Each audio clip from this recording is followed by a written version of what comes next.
गुरुजी, साधना करते समय यदि शरीर स्थिर ना रहे तो क्या इसका साधना पर प्रभाव पड़ता है? समझाने की कृपा करें। साधना करते समय, ये सभी साधुओं का प्रश्न होना चाहिए और सभी ठीक से समझ लें सत्संग प्रेमियों।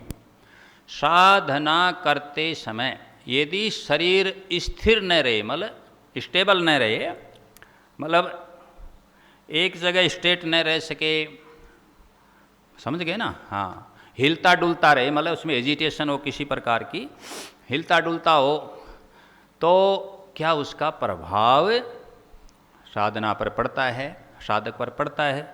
साधना पड़ेगा, साधक पड़ेगा, एक ही बात है। ठीक है जी, बिल्कुल पड़ता है। कबीर साहब ने कहा एक वचन, मैं कोट करता हूं, क्या? मन थिर तन थिर वचन थिर होय, कहे कबीर ता पल को कल्प न पावे कोई। इसका तात्पर्य ये हुआ कि ये स्थिर रहना बहुत ही क्या है, जरूरी है। थिर कहो, स्थिर रहना बहुत ही आवश्यक है। प्रभाव, क्योंकि कबीर साहब कह रहे कि मन थिर, क्योंकि पहले मन रुकेगा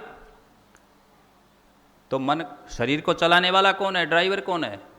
इंजन मान ले उसको, मन। मन रुक गया तो शरीर रुक गया, ठहर गया।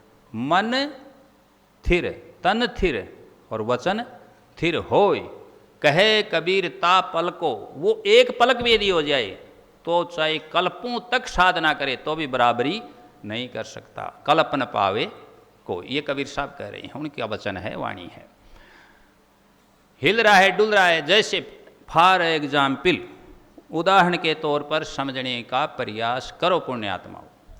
हमने एक टब में, एक किसी बर्तन में, थाली में, टब में, परात में पानी ले लिया, पानी का भर लिया।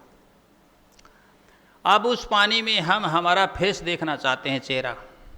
यदि पानी हिल रहा है तो चेहरा साफ दिखाई नहीं देगा, और यदि पानी स्थिर हो गया, ठहर गया, रुक गया तो साफ चेहरा दिखाई देगा। उसी प्रकार यदि हमारा मन ठहर गया, तन ठहर गया, स्थिर हो गया साधना में, तो हम साधना में सफलता प्राप्त करेंगे, और जिस चीज़ के लिए हम दीदार दर्शन करना चाहते हैं, दीदार दर्शन होंगे।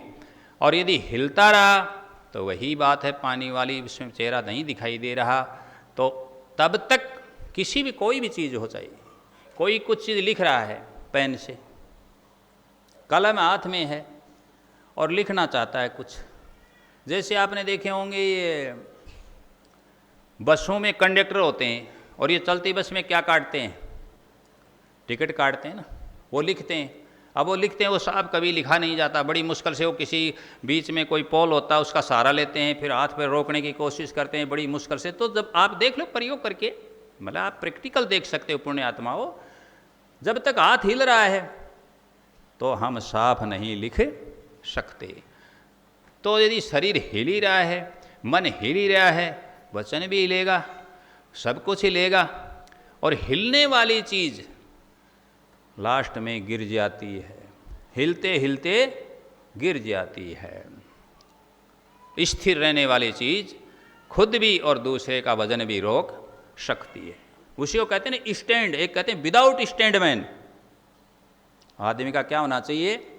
स्टैंड होना चाहिए। आदमी किसी चीज़ पर स्थिर होना चाहिए। समझ रहे हो ना इस बात को? एक बदलू, वो पहले कहते थे लोटा, बिना पिंदे वाला लोटा आता था ना पहले, ऐसी कहावत थी। तो मैं हर प्रकार से आपको बताने का प्रयास कर रहा हूं। तो हिलो मत, साधना में बैठते हो या किसी भी काम पर स्थिर होकर के एकाग्रता से करो उसको।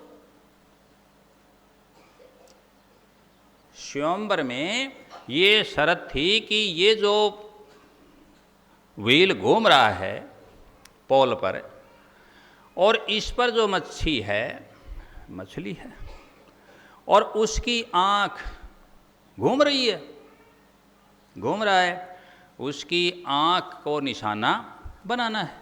ये कंडीशन थी, ये शर्त थी। और देखना कहाँ है? नीचे क्या था?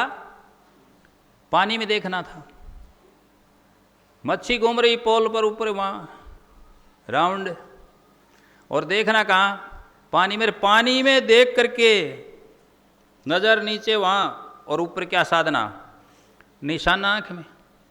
अर्जुन ने साधा, वो एकाग्रता। तो किसी भी काम में, मैं साधना में नहीं कह रहा, हर चीज़ की साधना होती है, स्वर को भी साधना पड़ता है, वाणी को भी साधना पड़ता है, सांसों की भी साधना है, समझ गए इस बात को। हर चीज़ को पुण्य आत्माओं एकाग्रता से साध करके यदि करोगे तो उसमें सफलता मिलेगी, वह अच्छा होगा, वह बेहतर होगा जो हिलते डुलते ऐसे करोगे। तो मन की एकाग्रता उसी को कहते हैं, ठीक है ना। तो मन की एकाग्रता करो।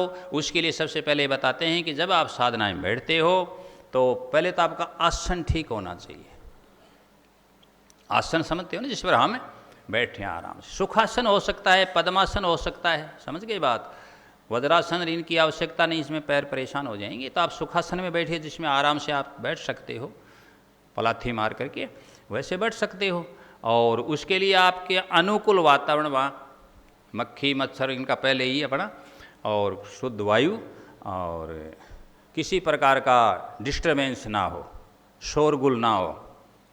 बीच में ये नहीं कि हमारा साधना में बैठ गया और दूध उफड़ रहा है, अब ध्यान कहाँ है दूध के उफान पर, तो साधना में सफलता कैसे मिलेगी, ठीक है ना। मन वहीं एकाग्र, और फिर सीधे स्टेट, जितने स्टेट होगी उतनी लर्निंग होगी अधिक।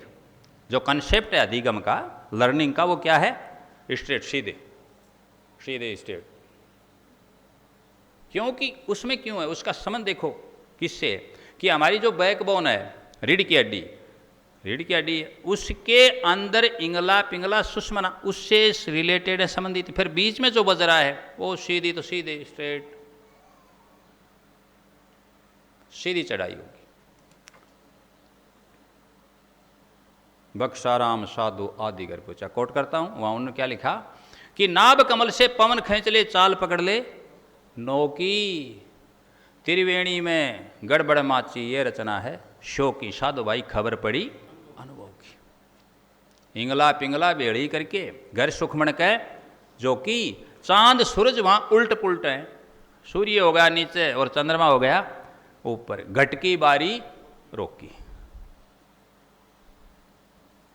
अपने आप ही रुक गया, वहां बंद लग गया, जलोदर बंद लग गया अपने आप, घटकी बारी रोकी। जो तीन बंद होते हैं ना, हाँ, मूल बंद, उड्डयन बंद, जलोदर बंद, ये योग की क्रिया में आते हैं, इसलिए अपने इनको कम काम में लेते हैं, हठ योग, प्रदीपिका इत्यादि में आते हैं। तो स्थिर हो जाएगा शरीर, शरीर बॉडी स्थिर रहेगी तो और ज़्यादा होगा। वैसे सिमरण किसी भी अवस्था में करो, चाहे सो रहा हो, चाहे चल रहा हो, चाहे बैठ रहा हो, चाहे खाना खा रहा हो, चाहे खाना बना रहा हो, चाहे ड्यूटी कर रहा हो, चाहे कुछ भी कर रहा हो, सिमरण सतत चलते रहना चाहिए। उसके लिए कबीर साहब ने कहा कि उठत बैठत खड़े अटाने, कहे कबीर हम उसी ठिकाने। गोरखनाथ जी ने कहा क्या, खावे पीवे न करे मन भंगा। मन नहीं भंग करना, खाली खाओ पियो मस्ती में रहो। गोरखनाथ जी वही बात करे, खावे पीवे न करे मन भंगा, कहे नाथ मत इसके संगा। उसी के साथ मन भंग नहीं है, मतलब मन वहाँ से हटा नहीं, वो सिमरण, वो ध्यान, वो अलग है। समझ गए इस बात को। और ये ध्यान की विधि अलग है, सतनाम